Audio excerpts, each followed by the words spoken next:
Peace, family. What's good? It's your brother Brian, Ni Akoboy Doku, also known as Melanin Rich, and family. The Uplifted Being Show is back,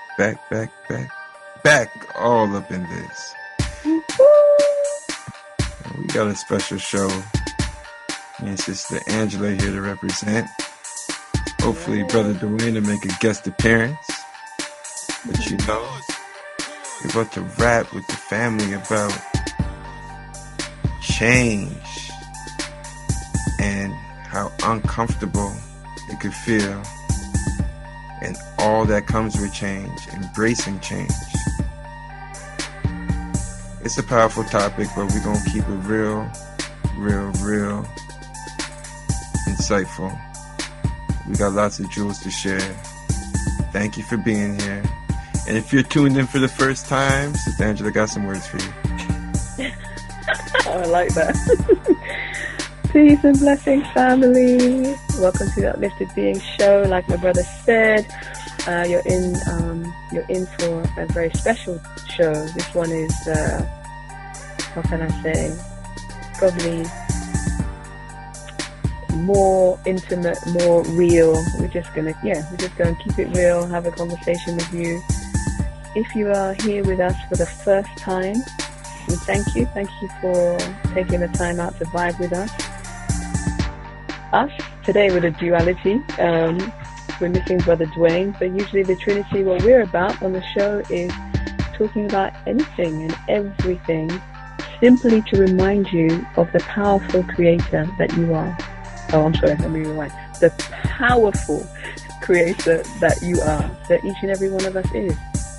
Because it's so easy for us to forget that when we're living life, trials and tribulations and the like. And that's our mission. That's part of our purpose. So thank you for joining us. So like my brother Mel Rich said, it's a real one today. Like, the energy is different. And we want to get up close and personal with you because we know how it is. This day we live a kind of very airbrushed life, isn't it? On social media, we're always showing our good side, or definitely more so our good side than the trials and tribulations, the drama, the conflict that we're dealing with. But clearly we know that we all go through that stuff, And today talking about change, the drama, the conflict and all that stuff usually happens when you're having big changes in your life. Actually, it may not even be big changes, forget that. It may not even be big changes, just change. Because, as human beings, we're born to be safe. And we can, or part of us thinks that we can only be safe when we always know what's going on. So when you go and change something now, oh no, you've gone and upset the whole apple cart, and some part of you will be flipping out, and you will know that because of the things that you're attracting. When you say that, I'm soaking. Yeah, I mean, change is the only thing that's constant and consistent in this physical realm of existence. So it's something that we could come to expect, and with change comes a lot of the unknown. You can prepare yourself as much as you can, but the unknown is the unknown, and you'll never know until you know. But the thing we got to remember is there's an aspect of ourselves that knows everything. Right. There's an aspect of ourselves that is connected with everything. There's an aspect of ourselves that reminds us, shit, it's cool, it's alright, it's gonna be alright. Right. So, what's the energy when we're entering change? I think that is a major dynamic we need to dive into. Oh, for sure. It could be anything. It could be the whole rainbow spectrum. So, I guess I'm going through changes at the moment, or I've been going through changes at the moment. I having taken about 4 months off work, as in I left my job and I wasn't working for 4 months because I wanted to live life. I wanted to spend more time with my young kings. I wanted to do me and nourish myself. That was good. Even that time, that was as much as I know that it was the right thing for me to do for myself and my family at that time. There were some really good times. There were some struggles, and yeah, there can be those times where, at one moment you know that this is definitely the right decision, and then there does come a time where you're thinking, hold on a minute, why did I think that was a good decision as well? Why did I think that was such a good thing to do? Because you're riding a roller coaster, and that roller coaster, as uncomfortable and sometimes painful, and let's be real, sometimes it can be real traumatic, can be, that is life. That's how you know you're living, because we're not one-dimensional, King's talking about the part of us that knows what we need to know when we need to know it, and is just, tuned in, I'll say, to our higher self. But we also have ego, family, we're always talking about ego because it's there. From the time you're on this planet and you have a human body, you have ego. So the up and down is just reminding you that, there's a higher self, there's your lower self, there's your higher self, there's your lower self. That's it, So change could be beautiful because, of course, beauty, a lot of beauty usually comes out of change. I'm a mother, you may go through, depending what your pregnancies were like out there, sisters, you may have had a really beautiful experience in pregnancy and labor. You may have had a really traumatic one, So say things were difficult at some point. At the end, all things being equal, you're there with a healthy baby. You've given birth. You've given, birth to life. That's beautiful. So in my honorable opinion, nothing, everything that's like valuable and beautiful comes out of something that's painful. Painful or uncomfortable at some stage in that journey. Can you relate, King? What would you say? Yeah, that's facts. It's a metamorphosis. Things are. But I also feel like, as far as the higher self and the lower self and all of that, it's really, what do we strive to become? Because it's easy to take a lot of focus and just and keep it, concentrated on your higher nature. And with that, things change in a major way. And sometimes those changes are like the most impactful ones. Like sometimes you might manifest some experiences that will challenge, your lower nature more than anything, just because you're focused on your higher self. But that's the test. That's the test. How do you respond when situations are calling your lower nature forth, but your focus is on your higher nature? And how you respond in these situations will tell you, kind of where you're at and how you're doing vibrationally and spiritually as far as your growth. That is really interesting, because I'm sitting here thinking, I would not look at it like that. I'm sitting here thinking that if we're in a situation or experiencing something that is speaking to or coming out of our lower nature or ego, it's because at some stage there we have been focused on the ego, even though there's part of us that It's when we come out of it, or at some point we can see it from the perspective of our higher self, if that makes sense. At the end of the day, we're all the same person.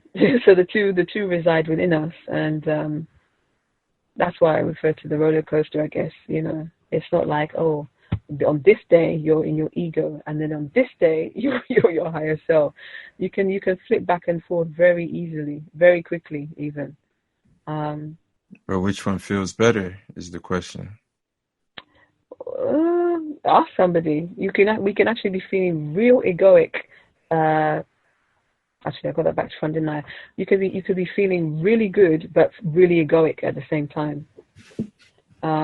But obviously, when you're in a higher self, that's a more grounded, a truth, isn't it? A truthful place to be. But yeah, you could be ecstatic, excited. You could be happy, all in your ego. I guess it depends on what you're doing or what's driving that. If it's something that, like, you're trying to mask pain, like you're putting on an act, or you've taken some artificial means to get you there, like manufactured happiness, then, I personally would say, okay, well, it feels good. Yeah, so you can feel good like that, but it's not real. So, of course, the higher self is where it's at.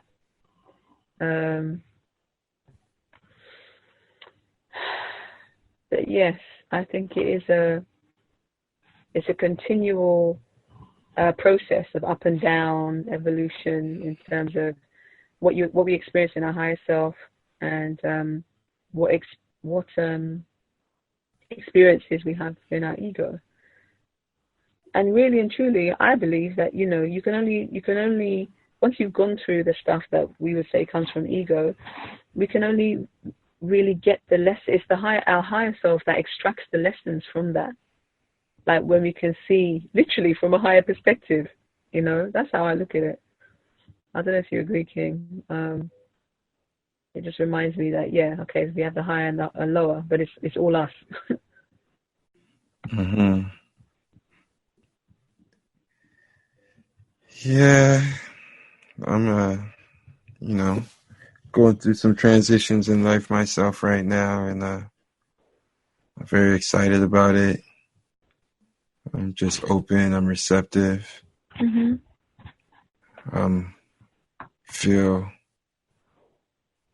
I could feel the change within me. That's cool. Starting to see the outward change, and it's just an interesting time. I know, as far as the Trinity, all three of us are, going through our own individual changes, and then our collective change with what we're doing together, and Mm-hmm. yeah, I mean, it's just interesting. It's just interesting, and I just embrace it for what it is. I tend to always find the good in every situation, or to at least strive to, see the good or extract the good out of situations. So I'm excited, but yeah, I just need a lot of fresh air right about now. Yeah, I'm with you in terms of looking for the lesson. I always look for the lesson as well. But remind myself that don't be so preoccupied with finding a lesson that you're not actually just embracing where you're at the moment, or where I'm at the moment. And it's true what you just touched on in terms of our individual change and then collective change. Like, we let the family know. Sometimes we'll be going through stuff we haven't spoken to one another, and then we find out when we actually we do then speak, and it's like, oh, we're kind of feeling the same way in relation to completely different things, So we have that kind of synergy. And sometimes, one of us will be going through something, or two of us will be going through something, and then that will throw us off rhythm, with our co-creation. And that's life. It's like, Yeah. It's like even just being in the one body. Most of your body is working okay, and then one part, maybe you have an accident or there's some issue with it, and then knocks the rest of your body off balance, isn't it? So this is like the same thing. It's any change will always cause disruption, big or small, because you're having to acclimatize it to something new. And like King said right at the beginning, the unknown. And you know, we're not programmed to be comfortable in the unknown. That takes practice. That takes learning. Like continually putting yourself there, observing how you freak out or whatever else you do until you get to a place where you're like, okay, I have no idea what's happening right now, but I'm really clear on what it is that I want. So let me hang and let that thing unfold. Yeah, that takes practice. That disruption that Queen Angela was talking about, that's something that when you're focused on your goal, and your goal is for lack of better words, a good goal, you're focused on becoming something greater, you're focused on having something great or something good, and then you get hit with the disrupting. That's a sign. That's a sign that things are, what you want is coming. That disruption is a good thing. I say. Because things are changing. You called for change. Now you're receiving your change. It might start off real shaky, but that's a sign. And it's a good thing.